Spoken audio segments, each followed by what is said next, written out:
Hi everybody, it's Barb from the Self-Help FAQ YouTube channel, and today we're on week 3 in the Blue Journal, and it's about your physical well-being.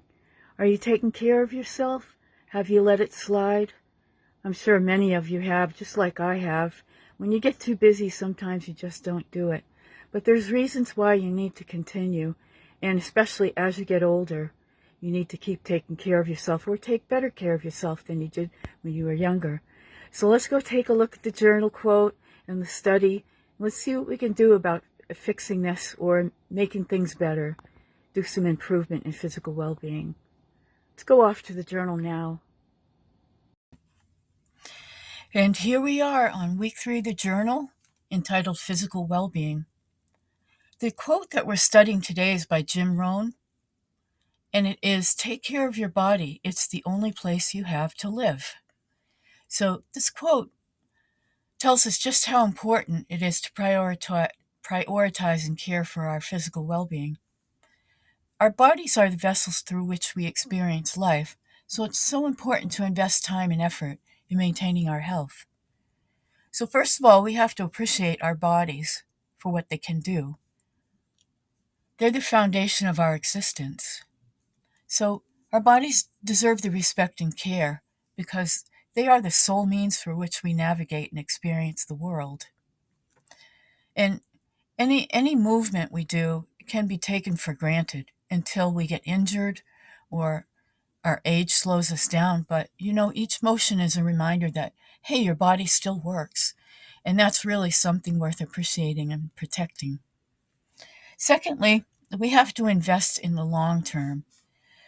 So taking care of your body is a long-term investment.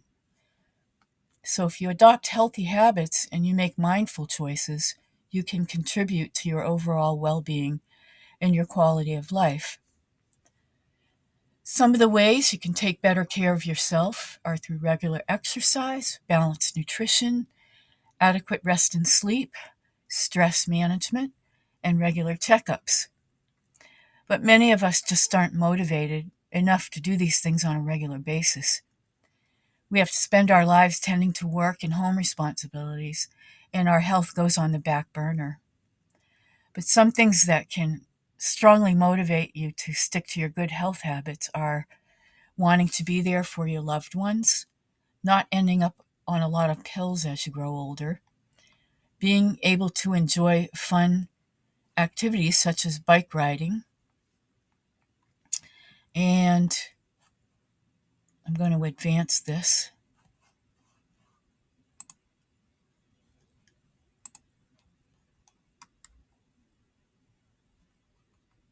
Playing tennis, looking good in your clothes, being able to travel and explore new locations, and just feeling great and in no pain every day as you wake up.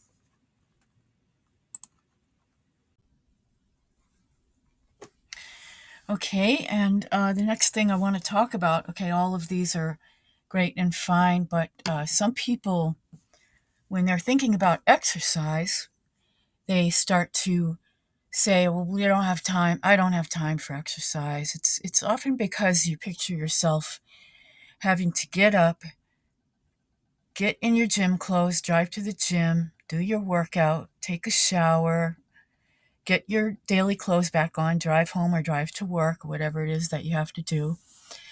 And so it's thought of as kind of like drudgery, and you're not really motivated to do all that. But the truth is your body's already moving in ways that count. And some of the ways that your body already is moving is doing common chores. And think about this. Think about these things and what parts of your body are getting a workout. How about doing dishes? You get arm and shoulder mobility, and you have to use fine motor skills. And then if you're doing laundry, you're bending, lifting, squatting, and you have to use your arm strength. Sometimes your leg strength too, because you might have to come up and down stairs from a basement or go up and down stairs collecting clothes and bringing the clean ones back. And then there's folding of the laundry. And then there's the chore of vacuuming and sweeping. Well, vacuuming, if you're not using a Roomba.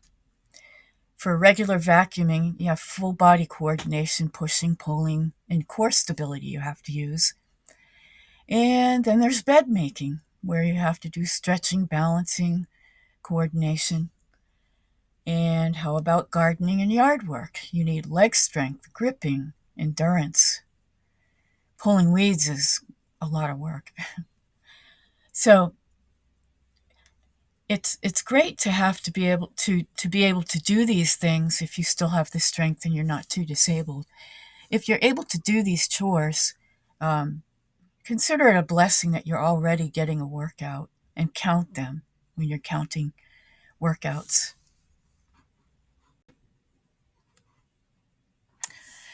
Okay, now we are on the next page, which is our journal question of the day, of the week. It's about physical well-being.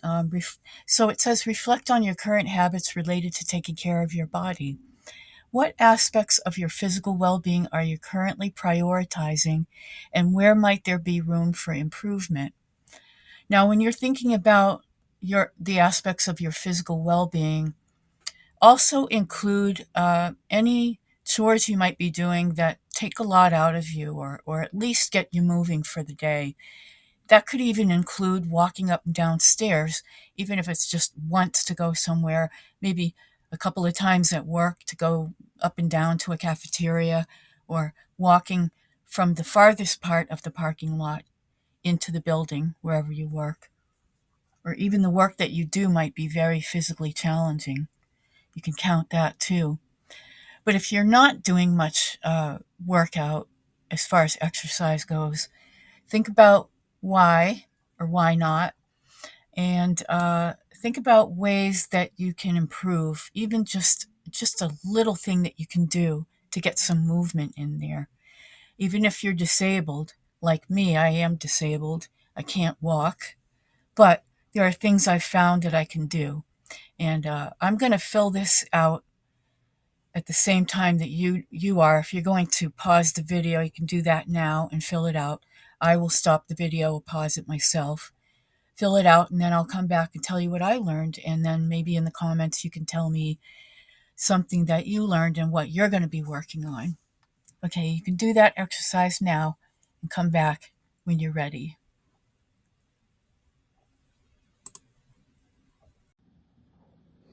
Okay, I'm back with, I have done the exercise, um, uh, talking about a part of my physical well-being what I'm prioritizing and what I might want to improve on. So first of all, I'm prioritizing healthy eating because of blood sugar problems. So healthy eating gets prioritized because I get hungry, and the hunger signal is very strong, and so I'm going to make sure that if I'm going to eat, it's going to be the healthy eating, and that I get it done ahead of time, so it's right there and I don't slip up and eat junk food instead. So that part's not too hard for me now. I've got it down to a science. And number two, I need to improve on exercise, as it's dropped off due to the amount of time I spend on making videos and editing. It takes a very long time. And going to important family events has also cut down on my exercise, because I'm so busy with the videos that the events they just suddenly happen and I've just got to go. And so I'm too busy with that to exercise too. So what I'm going to do is I'm going to add yoga, as it can be done quickly where I'm sitting. And I'm going to use a yoga app and chart my results on that.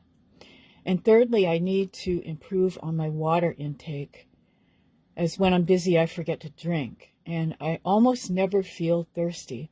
So that's not a strong drive in me being thirsty. So I'm going to chart my water intake. And these are ways that I want to improve on my health now and this year. What are you going to do? Let me know. Okay. Now we are looking at after I stop clicking around.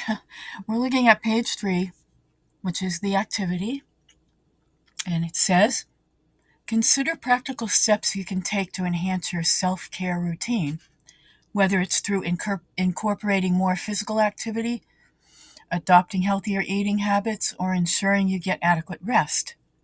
Chart something in health that you want to improve on. Hang a handmade chart on a wall or use a program such as Excel on your computer to keep track. There may be more than one aspect of health to measure. See where you are in 3 months. Now below, I made my health chart before I had to go in for a physical, and I started about 3 months before I had to go in. I was measuring my blood sugar, my blood pressure, and my weight. So let's take a look at that.